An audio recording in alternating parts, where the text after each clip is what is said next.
यह आकाशवाणी का गोरखपुर केंद्र है। अब आप शिवानी अरोरा से सुनेंगे प्रादेशिक समाचार।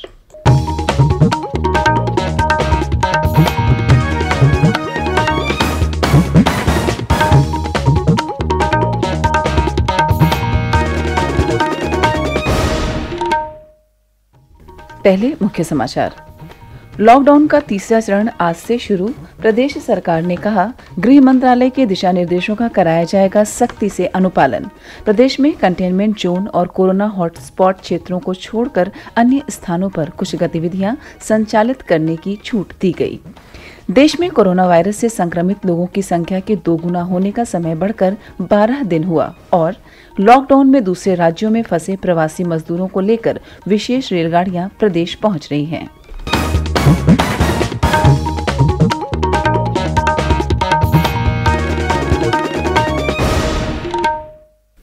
अब समाचार विस्तार से। कोविड-19 महामारी के रोकथाम के लिए देश में आज से लॉकडाउन का तीसरा चरण शुरू हो रहा है, जो 2 सप्ताह यानी 17 मई तक प्रभावी रहेगा। गृह मंत्रालय द्वारा कल इस संबंध में दिशा निर्देश जारी किए गए। इसी क्रम में प्रदेश में भी जनपदों को रेड, ऑरेंज और ग्रीन जोन में चिन्हित किया गया है। प्रदेश सरकार ने लॉकडाउन के तीसरे चरण को सख्ती से लागू करने के निर्देश दिए हैं। साथ ही केंद्र सरकार के दिशा निर्देशों के अनुसार आर्थिक और औद्योगिक गतिविधियां शुरू कराने के भी निर्देश दिए गए हैं। अपर मुख्य सचिव गृह अवनीश अवस्थी ने कल लखनऊ में प्रेस प्रतिनिधियों को संबोधित करते हुए कहा कि लॉकडाउन के तीसरे चरण में कंटेनमेंट जोन और कोरोना हॉटस्पॉट क्षेत्रों पर विशेष ध्यान देते हुए पूर्णबंदी का सख्ती से अनुपालन कराया जाएगा। उन्होंने कहा कि कंटेनमेंट जोन के बाहर आवश्यक वस्तु, निर्माण कार्य और अन्य औद्योगिक गतिविधियों को निश्चित प्रतिबंधों के साथ अनुमति दी जाएगी। श्री अवस्थी ने कहा कि लॉकडाउन के तीसरे चरण में सिनेमा हॉल, मॉल, जिम, खेल परिसर, मनोरंजन पार्क, असेंबली हॉल खोलने की अनुमति नहीं होगी। उन्होंने कहा, सांस्कृतिक, धार्मिक या अन्य किसी भी तरह के सामूहिक गतिविधियों पर भी रोक जारी रहेगी। स्कूल, कॉलेज और कोचिंग संस्थाएं बंद रहेंगी। शहरों में मॉल और बड़े बाजार बंद रहेंगे, लेकिन बाजार में आवश्यक वस्तुओं की बिक्री वाली दुकान खोलने की अनुमति होगी। श्री अवस्थी ने कहा कि ई-कॉमर्स के द्वारा आवश्यक गतिविधियों को अनुमति दी जाएगी। निजी कार्यालय 33% कर्मचारियों के साथ खोले जा सकेंगे, बाकी कर्मचारी वर्क फ्रॉम होम करेंगे। श्री अवस्थी ने कहा कि टैक्सी और कैब सेवाएं 1 ड्राइवर और 2 सवारियों के साथ जनपद के भीतर चल सकेंगे। इन्हें जिले से बाहर जाने की अनुमति नहीं होगी। रेड जोन में किसी भी प्रकार के सार्वजनिक परिवहन, साइकिल, ऑटो रिक्शा या कैब चलाने की अनुमति नहीं होगी। ग्रीन जोन के अंदर बसों के संचालन को अनुमति दी गई है। यह संचालन 50% क्षमता के साथ होगा। बस डिपो भी 50% क्षमता के साथ कार्य करेंगे। उन्होंने अपील की कि 65 वर्ष से अधिक आयु वाले व्यक्ति और 10 वर्ष से कम उम्र के बच्चे घरों से बाहर न निकलें। इस बीच गोरखपुर, कानपुर और कुशीनगर सहित कई जनपदों के जिलाधिकारियों ने लॉकडाउन के तीसरे चरण में किसी प्रकार की नई छूट नहीं देने का निर्णय किया है। यहाँ पहले की तरह लॉकडाउन का अनुपालन जारी रहेगा। भारतीय सशस्त्र सेनाओं ने कोविड-19 महामारी से लड़ाई में दिन रात जुटे डॉक्टरों, नर्सों, चिकित्सा कर्मियों, पुलिस कर्मियों और सफाई कर्मियों के सम्मान में कल फ्लाई पास्ट किया और अस्पतालों पर पुष्प वर्षा की। प्रदेश में कोरोना महामारी के संघर्ष में लगे योद्धाओं की सेवा और प्रयासों के प्रति अनूठे ढंग से आभार व्यक्त किया गया। सेना के हेलीकॉप्टरों ने लखनऊ में कल सुबह किंग जॉर्ज मेडिकल यूनिवर्सिटी और Sanjay Gandhi post graduate institute of medical science के परिसरों में कोरोना योद्धा डॉक्टरों, नर्सों और सफाई कर्मचारियों और अन्य लोगों पर आकाश से पुष्प वर्षा की। वाराणसी, मेरठ और राज्य के अन्य स्थानों पर भी इसी प्रकार कोरोना योद्धाओं का सम्मान किया गया। प्रधानमंत्री नरेंद्र मोदी ने इस पहल की प्रशंसा करते हुए कहा कि मुश्किल घड़ी में सशस्त्र बलों ने हमेशा भरपूर सहयोग किया है और कोरोना योद्धाओं के साथ एकजुटता का उनका प्रदर्शन भी बेहद महत्वपूर्ण है। गृह मंत्री अमित शाह ने इसके लिए प्रमुख रक्षा अध्यक्ष जनरल विपिन रावत और तीनों सेना प्रमुखों को शुभकामनाएं दी हैं। केंद्रीय सूचना और प्रसारण मंत्री प्रकाश जावड़ेकर ने कहा कि कोरोना महामारी की इस संकट की घड़ी में अथक संघर्ष में जुटे कोरोना योद्धाओं के प्रति रक्षा बलों की एकजुटता के प्रदर्शन ने उनमें गहरा विश्वास भर दिया है। केंद्रीय स्वास्थ्य मंत्री डॉक्टर हर्षवर्धन ने एक ट्वीट संदेश में कहा कि हमारी सेनाओं के शानदार प्रदर्शन ने कोविड-19 महामारी से लड़ने में हर एक भारतीय को एकजुट किया है। प्रादेशिक समाचार आप आकाशवाणी गोरखपुर से सुन रहे हैं। देश में कोविड-19 मरीजों के स्वस्थ होने की दर 26% से ज्यादा हो गई है।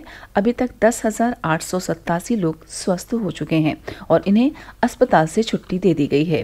देश में फिलहाल 40,263 लोग कोरोना वायरस से संक्रमित हैं। इनमें से 1,306 रोगियों की मृत्यु हो गई है। शेष 28,070 का इलाज चल रहा है। केंद्रीय स्वास्थ्य मंत्री डॉक्टर हर्षवर्धन ने बताया कि देश में कोविड-19 रोगियों के स्वस्थ होने की दर में लगातार वृद्धि हो रही है। उन्होंने कहा कि ताजा आंकड़ों के अनुसार पिछले 3 दिनों में संक्रमित लोगों की संख्या के दोगुना होने की दर बढ़कर 12 दिन, पिछले 7 दिन में 11.7 और पिछले 14 दिन में 10.4 रही है। मुख्यमंत्री योगी आदित्यनाथ ने गोरखपुर के टेराकोटा कारीगरों को बौद्धिक संपदा अधिकार यानी जीआई पंजीकरण मिलने पर बधाई दी है।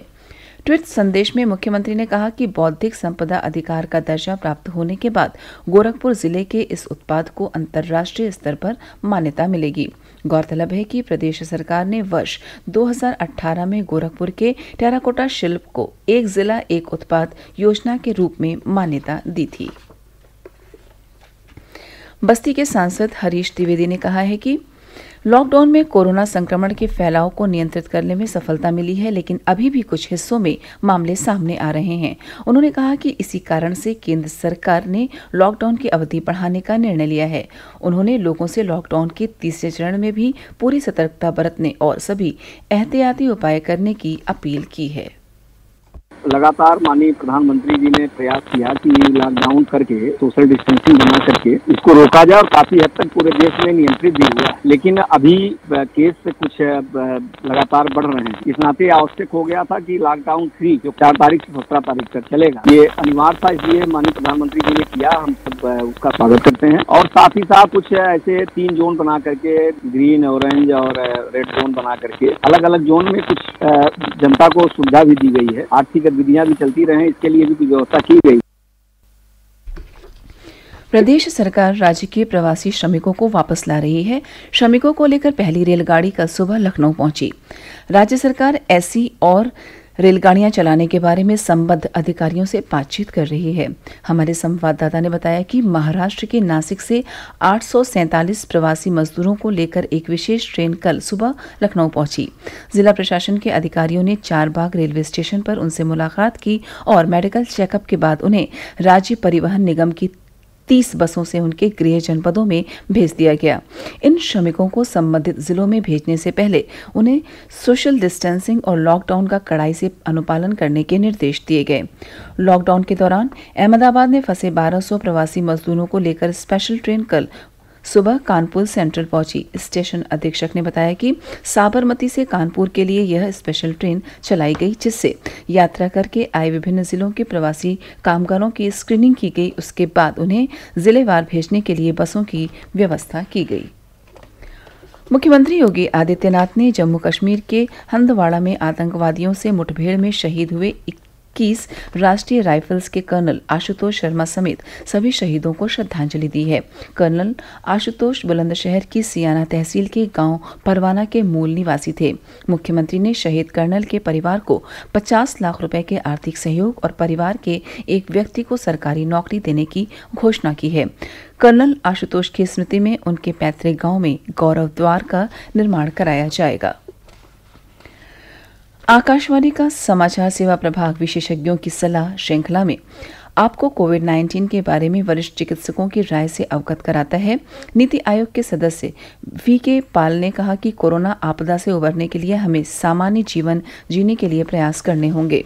सुप्रसिद्ध फिल्म अभिनेत्री हेमा मालिनी ने कोविड-19 के खिलाफ संघर्ष में लोगों से परस्पर सामाजिक दूरी बनाए रखने तथा केंद्र सरकार के दिशा निर्देशों का पालन करने की अपील की है।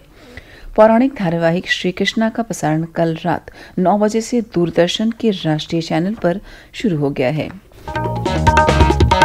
अंत में मुख्य समाचार एक बार फिर। लॉकडाउन का तीसरा चरण आज से शुरू। प्रदेश सरकार ने कहा गृह मंत्रालय के दिशा निर्देशों का कराया जाएगा सख्ती से अनुपालन। प्रदेश में कंटेनमेंट जोन और कोरोना हॉटस्पॉट क्षेत्रों को छोड़कर अन्य स्थानों पर कुछ गतिविधियां संचालित करने की छूट दी गई। देश में कोरोना वायरस से संक्रमित लोगों की संख्या के दोगुना होने का समय बढ़कर 12 दिन हुआ और लॉकडाउन में दूसरे राज्यों में फंसे प्रवासी मजदूरों को लेकर विशेष रेलगाड़ियां प्रदेश पहुंच रही हैं। इसी के साथ प्रादेशिक समाचार समाप्त हुए। नमस्कार।